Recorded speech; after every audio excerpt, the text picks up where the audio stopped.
Anda melihatnya Bjorka yang bertubi-tubi menyerang di media sosial. Yang diserang bukan hanya individu, tapi kasus-kasus besar semuanya diatensi oleh Bjorka ini. Siapa sih Bang? Tahu nggak Bang? Kenal nggak? Gimana? Ya. Para hacker dan juga para pembocor-pembocor itu pernah menghubungi saya. Ngajak, video call, Zoom. Saya tadi nggak langsung percaya ya. Termasuk oposit segala itu. Beberapa kali Zoom, cuman saya nggak yakin apakah ini oposit benar apa tidak karena tidak menampilkan wajah. Cuma nomor dia adalah nomor Amerika.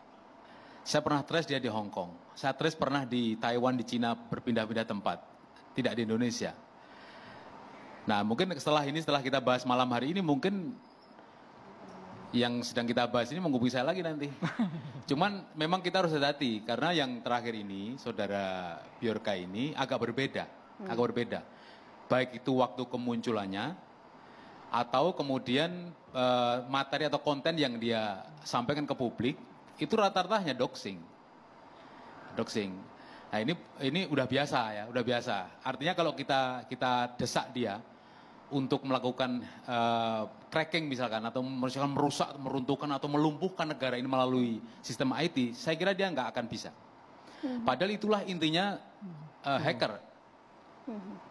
Bang Nara boleh sambil berdiri mungkin? Ini materi dari Anda kabar? Bisa dijelaskan Bang? Ya, manggilnya tadi saudara Bjorka soalnya. Pertanyaan dia, mengapa kemudian Anda yang harus dihubungi oleh sejumlah hacker itu ya? Silakan Bang. Padahal saya bukan hacker ya.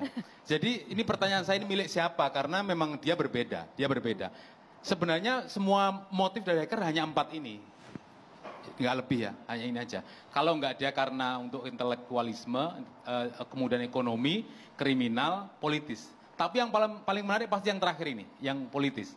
Nah, yang politis ini agak lucu ini. Karena dia tidak diri sendiri, tapi dia dampak yang dia perbuat itu bisa berefek kepada pihak-pihak tertentu atau kelompok-kelompok tertentu.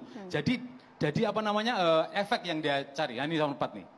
Dia dimanfaatkan oleh kelompok ya tertentu yang memiliki kekuasaan ya, SDM, dana besar untuk melancarkan misinya demi kepentingan besar, kepentingan nasional.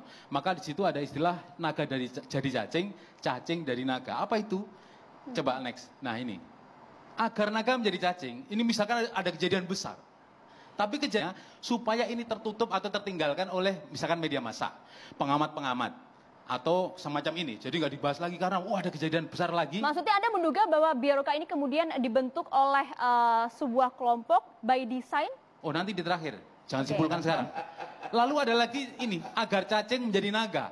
Keadaan kejadian kecil tidak bisa membahayakan pihak tertentu jika dibiarkan kecil. Maka ini jadi besar. Nah oleh karena itu ada istilah doxing ini yang paling besar yang mereka lakukan, ada kira-kira 13 ini. Dan ini oleh si Bjorka semua dilakukan.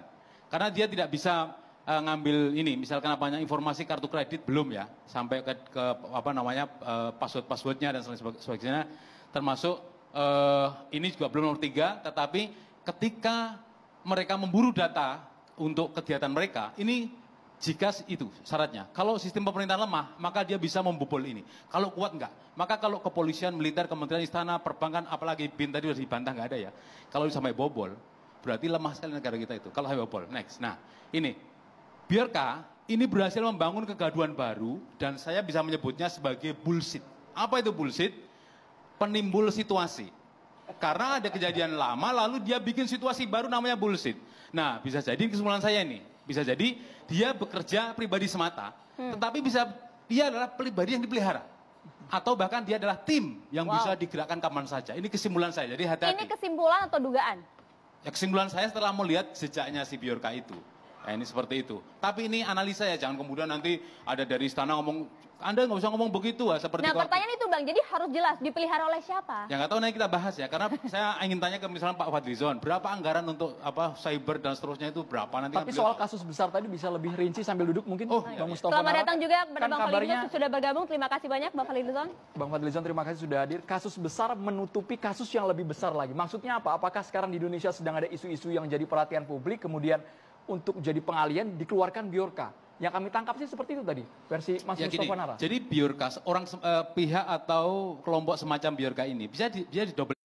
Dia bisa melakukan sendiri dengan ahli IT-nya, dengan ahli hacking maupun crackingnya untuk membuat kegaduhan baru. Tapi ada lagi dia bisa menciptakan efek. Jadi dari pekerjaannya itulah kemudian ini enggak sengaja atau tidak, ini berhasil menggeser semua isu-isu lama yang seharusnya itu adalah menjadi isu. Isu apa Bang disebutkan Bang? Ya banyak sekali kan, tadi saya bilang naga menjadi cacing. Sesuatu berita yang besar yang kemudian oleh para hacking ini membuat bullshit tadi, penimbul situasi supaya yang besar-besar itu menjadi cacing, jadi kecil. Bikin tandingannya seperti itu. Itulah kegiatan mereka. Sebutkan saja Bang, isunya isu apa Bang? Wah, kalau Karena tiap negara sepertinya semua berbeda-beda. tertangani Ini kan dengan secara baik oleh umum ya pemerintah. Ya, sebenarnya. mungkin Secara Anda umum. bisa melihat lah beberapa hal yang mungkin Nah, besar. ini terkait beberapa dengan waktu terakhir. kemunculan kan, saudara Bjorka, saudara atau ya? Apa manggilnya itu? Ini sepertinya akrab Bang, kalau manggil saudara jadi kesannya akrab. Bjorka ini munculnya kan setelah, kalau di Indonesia Bjorka tiba-tiba muncul, saya nggak tahu ini kebetulan atau tidak, kan setelah kasus Sambo. Tapi apakah dia niat itu, saya nggak tahu.